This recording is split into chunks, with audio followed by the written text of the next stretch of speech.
Alô, amigos! Estamos de volta com o que é o Espiritismo, sempre com a presença marcante de Orson Carrara.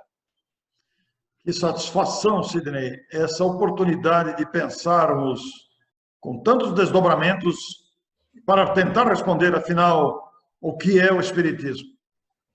Orson, uma pergunta que me é feita com muita constância nos programas de que participo é a respeito da aproximação de uma pessoa a um centro espírita com uma perturbação, com uma dúvida, com um problema qualquer. E a primeira coisa que o dirigente fala para essa pessoa de que o problema dela é mediunidade. Eu gostaria que você discorresse assim, em respostas curtas. Eu vou fazer várias perguntinhas para você. Sim. Primeiro, Orson, mediunidade é doença? Não, mediunidade não é doença. Mediunidade é uma faculdade inerente a todo ser humano. Apresenta-se em diversos graus, mas é uma faculdade humana. A mediunidade, ela tem um ascendente físico? Ela tem algum órgão dentro do nosso corpo que nós já nascemos com esse órgão mais ou menos desenvolvido? A mediunidade é uma faculdade orgânica, ela está inserida no próprio organismo, é uma capacidade que o espírito traz consigo organicamente. E que dizer desses dirigentes que a pessoa bate no centro espírita e já vai dizendo assim, você é médium? É uma afirmação temerária, porque numa conversa rápida, nós não podemos fazer uma afirmação dessa. Porque aquela perturbação que a pessoa está passando pode ser um desequilíbrio nervoso, pode ser uma angústia, pode ser uma preocupação ou até uma enfermidade, não necessariamente uma mediunidade. Então, é uma afirmação que precisa ser feita com muita prudência. Só observação cotidiana, longa, atenta, dará essa informação com segurança. Em Bauru, nós temos um trabalho que inclui um curso de 1 ano teórico, e depois de mais 1 ano tratando do aspecto mais prático da doutrina, particularmente do Livro dos Médiuns, e até com alguns testes para se identificar o grau de sensibilidade do candidato à mediunidade. E muitos chegam ao final do curso com intenção até de participar de uma reunião mediúnica, mas não são propriamente o que chamaríamos de médiuns tarefeiros ou pessoas dotadas de mediunidade ostensiva. Eu queria que você falasse um pouco a esse respeito e depois, logo a seguir, eu tenho um outro questionamento. Pois é muito saudável que as instituições espíritas adotem algum critério ou estabeleçam, como você disse aí, ainda que entre aspas, um teste de averiguação da capacidade perceptiva da pessoa, da percepção que a pessoa tem do mundo espiritual, dos fluidos, do ambiente, etc. e tal. Isso é muito saudável porque você vai acompanhar a pessoa nas suas vindas, nas conversas, para, entre aspas, testar mesmo se a pessoa tem uma capacidade de médiuns ostensivos. Porque às vezes não são médiuns, são percepções. Eu, particularmente, não sou um médium, como o termo é conhecido. Eu não psicografo, eu não tenho psicofonia, tenho uma intuição, mas não tenho uma mediunidade de praticar a mediunidade numa mesa mediúnica, digamos assim. Então, muitas pessoas se encontram nessa situação. A gente tem percepções gerais, mas não é uma mediunidade específica que você vai trabalhar nela. Então, os dirigentes têm que ter bastante prudência no acompanhamento, porque muitos distúrbios psicológicos são confundidos com mediunidade. Então, é preciso ter muita experiência, tato com a questão, para perceber o que se trata de um distúrbio psicológico ocasionado por traumas, por medos, por inseguranças variadas, por lembranças amargas, para diferenciar isso da mediunidade, que é a percepção do mundo espiritual e a sensação de um espírito que o médium está sentindo. 2 questões numa só. Deduz então que, vamos dizer, a faculdade mediúnica tem assim algumas gradações. Então, o primeiro questionamento: existe desenvolvimento da mediunidade ou nós simplesmente devemos exercitá-la? Se lembrarmos de Chico Xavier, ele não tinha por que desenvolver a mediunidade, mas precisou exercitar-se. Quando teve o primeiro contato com Emmanuel, ele tinha um pacote assim de mensagens que ele perguntou para o Emmanuel: o que eu faço com esses papéis aqui que eu psicografei até agora? Isso por volta de 1931. O Emmanuel falou: joga fora, põe fogo nisso aí. Então ele passou um certo tempo se preparando, se exercitando, e depois, com o contato com espíritos de alta envergadura, principalmente Emmanuel, ele teve, vamos dizer assim, uma rememoração das suas ideias, da sua cultura que ele já trazia, e um efetivo exercício da mediunidade, não propriamente um desenvolvimento. Você concorda com essa ideia, Orson? Sim, veja bem, há gradações da mediunidade, sem dúvida nenhuma, né? Porque alguns têm uma percepção maior, outros têm uma percepção menor, e mesmo dentro de uma mesma faculdade, por exemplo, de psicografia, digamos, ou de psicofonia, que seja, algumas pessoas têm uma especificidade para receber mensagens de teor doutrinário, de teor educativo, outros de mensagens mais de espíritos familiares. Então, tem gradações de percepção. Alguns veem os espíritos, ouvem os espíritos, outros usam a fala para se comunicar. Então, é muito variável isso. Mas, realmente, a palavra desenvolvimento da mediunidade, que é uma palavra bastante usual, bastante usada, em outros termos, significa um exercício da faculdade. Quer dizer, a pessoa apresenta, então, a faculdade da psicografia. É muito saudável que ela exercite, até para acostumar com o fenômeno. Como você disse, o Chico rasgou, jogou fora todos aqueles manuscritos. Assim aconteceu com o Divaldo também, Joana de Anjos mandou ele jogar tudo fora, né? Então, esse exercício capacita o médico para ampliar a sua percepção. E isso não é só da psicografia. Na psicofonia também existe um exercício. Nós mesmos, Sidney, que somos palestrantes, nós exercitamos a arte de falar em público, exercitando também a intuição, a percepção de público. Ora, nós amadurecemos em qualquer atividade, nós adquirimos experiência em qualquer atividade, seja ela profissional, seja pessoal, mesmo para dirigir um veículo, com um exercício constante daquela atividade. Então, não é diferente com a mediunidade. Se você pegar médiuns consagrados, médiuns experientes que estão aí com a idade avançada, são idosos hoje, e nós temos vários casos no nosso país, são médiuns experimentados, quer dizer, médiuns que adquiriram maturidade, segurança, experiência com o exercício.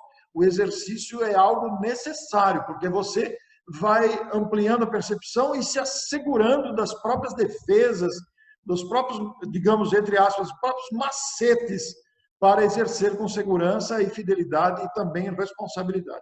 Eu concordo com a ideia do exercício. Orson, foi o Espiritismo que criou a mediunidade? Não, em absoluto. A mediunidade não é invenção do Espiritismo, não é exclusividade, não é patrimônio, não é monopólio. A mediunidade é uma faculdade humana. Desde que existem criaturas humanas neste planeta, existe a mediunidade. E ela se manifestou de forma rudimentar em todas as épocas, em todos os segmentos, em todas as crenças, em todos os grupamentos sociais. É uma faculdade humana, que antes era confundida com feitiçaria, era confundida com coisas extras sobrenaturais. Com o advento do Espiritismo, esta faculdade foi estudada e didaticamente teorizada para que pudéssemos compreender o que é a mediunidade, qual a sua finalidade, para que serve, para que veio, para que existe, e ao mesmo tempo a variedade dessa faculdade que é extraordinária, é imensa, e tem uma finalidade: educar os homens, tornar-se meio de comunicação e atrair, despertar os bons sentimentos. Porque a mediunidade é uma ferramenta de auxílio ao próximo, não é uma profissão, mas também não é invenção do espiritismo, é uma faculdade humana. Tanto que, Sidney, nós temos médiuns em todos os segmentos religiosos, ainda que com outros nomes. Por exemplo, nós temos padres inspiradíssimos nos seus sermões, nós temos pastores inspiradíssimos, conduzidos por benfeitores espirituais, e que nos ensinam a compreender esse papel. Eu tenho um amigo que ele é da Assembleia de Deus, e eu tenho um certo contato com ele regularmente, e ele sabe que eu faço palestras, e ele me pergunta, como é que é? Eles te convidam? Eles me convidam, né? E eu expliquei como é que funciona. E eu perguntei, e vocês lá na igreja, como é que é? Como é que vem palestrante lá? Ele falou, não tem palestra lá? Ele falou, tem. Eu falei, como é que é? Então, a gente vai no culto, a gente não sabe quem vai falar. E na linguagem dele, ele falando, a gente não sabe quem vai fazer o sermão naquele dia. E em determinado momento, desce o Espírito Santo em alguém do público e faz a palestra. Olha que coisa magnífica, que coisa fantástica a mediunidade se apresentando. Eu ia até, desculpe interrompê-lo, a minha pergunta seguinte seria exatamente essa. A gente se utiliza, às vezes, de uma expressão na base da brincadeira, uma expressão vulgar, que baixou o santo no indivíduo lá. Quer dizer, então, que o santo baixa em outros centros também, Orson? Pois é. Essa expressão baixar o santo ou baixar o espírito é uma expressão popular, é uma expressão aí da cultura popular, utilizada em outras crenças, né? Porque no centro espírita não baixa espírito nenhum, né? É uma questão de sintonia. Nós, inclusive, não adotamos esse linguajar de baixar espírito. Mas os espíritos se manifestam em todos os lugares. Os espíritos estão em toda parte, em todas as crenças, em todos os templos, em todos os estabelecimentos, convivem conosco diariamente, nos influenciam, somos influenciados e influenciamos, quer dizer, é uma troca permanente, né? Então, nesse exemplo que eu citei aí, que o Espírito baixou lá, o Espírito Santo baixou a pessoa que fez a palestra, quer dizer, é um espírito bondoso, vinculado àquele grupo, que se utilizou de um médium do grupo para dar a sua manifestação. Não importa que usem o termo o Espírito Santo baixou, isso é indiferente, secundário, né? Orson, realmente esse assunto é palpitante. É palpitante. Eu me lembro, Orson, de um programa anterior em que eu lhe indaguei quais as obras que você indicaria para que a pessoa se aperfeiçoasse, se iniciasse e depois se desenvolvesse no aprendizado da doutrina espírita. Eu me lembro que você citou uma obra que eu acabei de reler, inclusive algumas questões que fizemos nos programas anteriores, eu as tirei de lá, a obra O que é o Espiritismo. Em dado momento, nesse pequeno volume, que a gente recomenda que todas as pessoas leiam, né? Que é um resumo bem interessante, bem acessível, né? Embora no linguajar ainda do século XIX, a gente dá para entender facilmente. Mas ali, em dado momento, Allan Kardec afirma que nós não somos médiuns, nós estamos médiuns. Que a mediunidade pode ou não se manifestar. Ela diria, Kardec, é o que eu entendi que ele disse ali, eu quero que você confirme ou não, Kardec estaria dizendo que a mediunidade é algo ciclotímico, que às vezes acontece, às vezes pode até deixar de acontecer, até com o chamado médium ostensivo. É isso, Orson? Sim, perfeitamente, até porque a faculdade mediúnica, embora ela exista latente em todos nós, e se apresenta de maneira tão variada, muito variada, né? Ela pode até ser suspensa em virtude de vários fatores, né? E nós devemos considerar também que, embora todos sejamos mais ou menos médiums, tem pessoas que não têm tarefas com a mediunidade. Tem pessoas que têm tarefas específicas em outros segmentos da sociedade, não necessariamente religiosos. Você imagine, por exemplo, um cientista que se dispõem à pesquisa de vacinas, ou grandes missionários das artes, da medicina, das ciências variadas, são criaturas que às vezes renunciam à própria vida, renunciam, vivem trancados em laboratórios, fazendo pesquisas. Eles estão amparados também, são amparados, mas não tem tarefa específica com a mediunidade. Existem situações em que o nosso compromisso é outro. Então, a depender da circunstância, da necessidade do programa reencarnatório, a mediunidade pode não se apresentar ou até ser suspensa por mau uso da mediunidade, também pode acontecer. Os espíritos se afastam e bloqueiam essa faculdade, porque a pessoa poderia afundar num abismo, num deslize moral muito maior do que aquele que já está, né? Então, são várias circunstâncias que existem. Orson, eu noto que algumas pessoas, até com uma certa sensibilidade, mas elas, como você disse, não é o ramo delas. Sim. Elas têm sensibilidade, mas não se predispõem a frequentar uma reunião mediúnica. Isso. E nem por isso deixam de ser úteis, importantes, tanto para o movimento espírita como para a própria humanidade.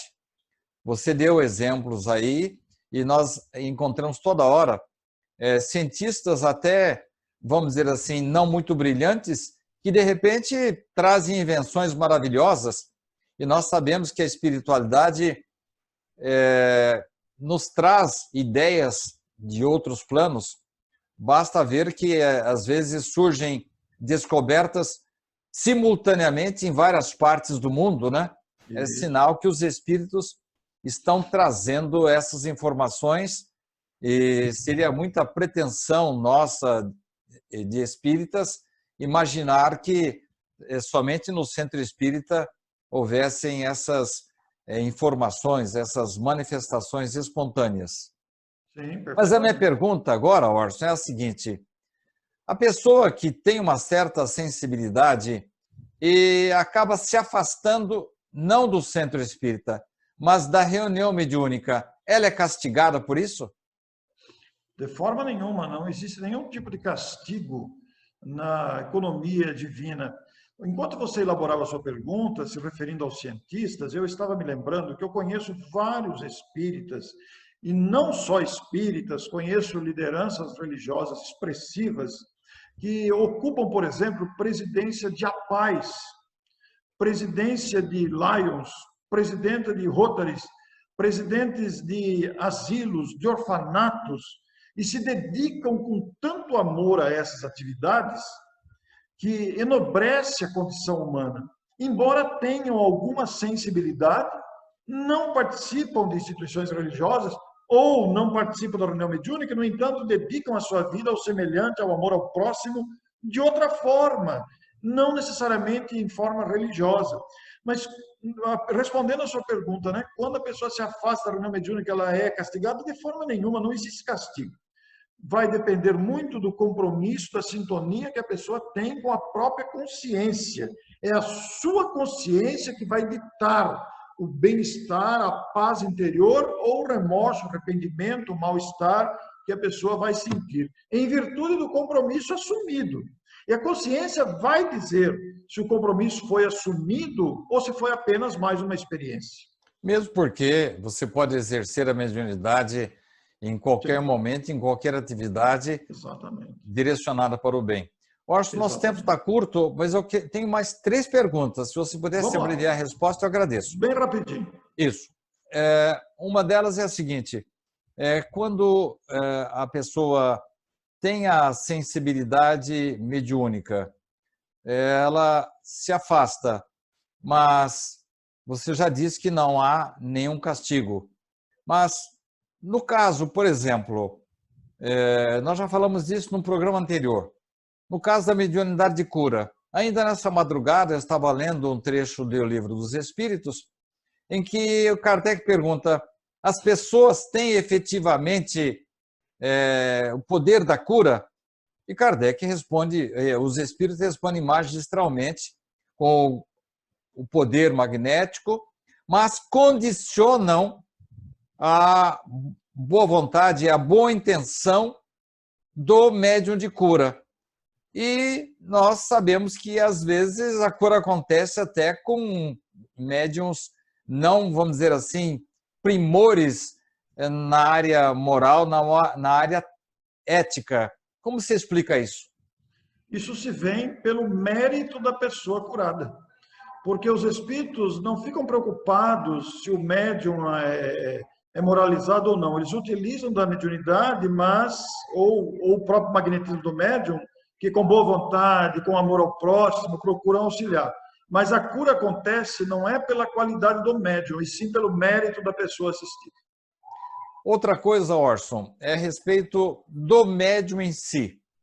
O grupamento mediúnico deve fazer só mediunidade ou deve integrar-se à casa espírita? Deve integrar-se completamente à casa espírita. O nosso compromisso com o espiritismo não é apenas com a tarefa mediúnica. O nosso compromisso com o espiritismo é com a doutrina espírita no seu todo. Então, o médium que vai apenas à reunião mediúnica, ele está equivocado, porque ele precisa integrar-se à casa, conhecer a casa, difundir a casa, envolver-se com a casa, que também precisa dele em outras áreas. Se ele tem a sua atividade mediúnica uma vez por semana, ele deve dedicar pelo menos mais uma vez, se ele tem dificuldade de agenda, de tempo, família, etc. Mas ele deve dedicar pelo menos mais uma vez para estar no centro, assistir palestras, até para a sua própria instrução, para ser notado como trabalhador espírita, dedicar-se à tarefa. Porque só frequentar a reunião mediúnica, você corre o risco de desintegrar-se da própria doutrina espírita. Pergunta final, Orson. Uma pergunta mais técnica.